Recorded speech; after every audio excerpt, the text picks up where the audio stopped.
Hey everybody, and welcome to my N5 series on the MPC. The sound technician wrote in, and he's using on the MPC one program and multiple tracks to then be able to create different sections of his song. So it sounds like he's got like he may have A and B sections of the track. He may have as well like a bass part using the same program and all that. So you if you have like 10 different programs, you can actually build an awful lot of a song or a whole song and then just use track mutes to mute them in and out. I would actually say to the sound technician, this is a way that I work very consistently and regularly. So I don't think there's anything wrong with what you're doing.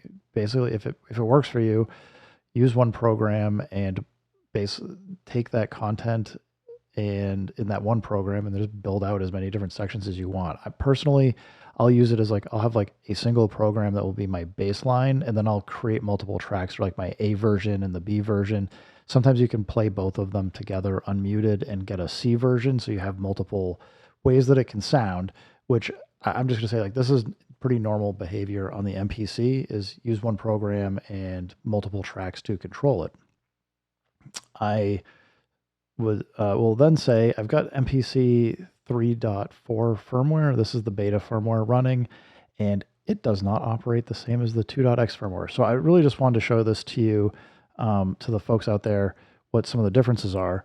But you're not going to be able to do the same things that you could before. And the reason is if I come in here and just tap new track, we go plug in, I will just pick something. I don't know. We'll do a hype synth here. It's a little much. Yeah, this is fine. We'll do the club one pluck. So I'm going to come in and just record a short loop here. I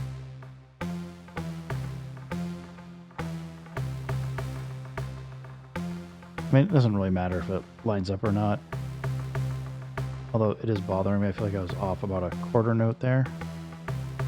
Actually, that one probably needs to go over too.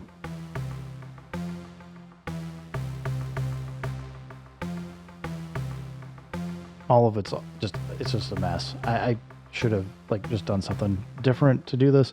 Anyway, we just at least have something that's going here. Now, the problem with the MPC 3.4 firmware is they've basically taken away the concept of programs and tracks. They've now merged them together. So if you have a program that you go create, I mean, they don't even call it a program anymore, as far as I know. If you hold down menu, you can see they've renamed it to track edit from program edit. So your program is in your track. They're inseparable. You can't take them apart. So if you wanted to make another part, you don't have a whole lot of options. You either need to make a new track, where you see here it says new track, and that will force you to make a program basically, or attach that plugin or drum kit or whatever to it. But we can still actually make another track and then route MIDI over here. So what you want to do, if we wanted to add to this, is we're going to go new track and we're going to go MIDI. And what this does is it gives us a new place where we can record some notes. But right now you can see like I'm not playing anything. So to fix that, I got to open up the menu here. I just do that by touching up here on like the two bars. And we go to I/O. And over here it says send to. We can just send it to plugin one. I might be a little bit hard to read on my display, but it says send to and plugin one. Now I can do this. I can come in and just record over into here.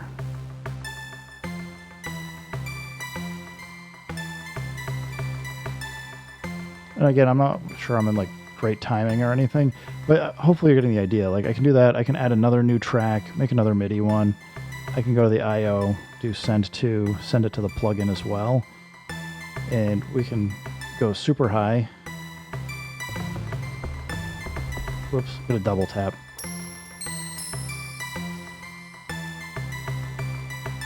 I'm just going to try and... It's a little high. But I'm just doing it so you can sonically hear the difference. Now, if I come into mute, because I have MIDI this plugin 001, I can mute that. This is a key difference from how the MPC2 firmware works is I've just muted everything going to this plugin. So the MIDI coming over and everything else. So I have to unmute it if I want to have everything come through. I can, however, mute the 2 MIDI channels and stop that. So I guess the important part here would be if you don't want to be, or if you want to be routing multiple layers of a track over, you're gonna have to make multiple MIDI notes and don't record anything in the plugin, because as soon as you mute the plugin, you're muting everything. Now, I don't know if this is helping you out, the sound technician, but I figured I'd at least explain it and tell you I think you're doing the right thing. Especially if it's working for you, keep doing it. There's nothing wrong with doing the way that you're doing it. You might have to change things a little bit if you move over to the MPC3 firmware. I actually think that we've lost some features, which is a bummer from it. I'm not going to get into that, but I do think that there are some things that makes the workflows a little bit better, even if you have to change how you're working. Anyway, I hope that helps you out, everybody. Thanks for stopping by. Keep making music. Keep having fun. Remember, if it sounds good, it is good. And peace.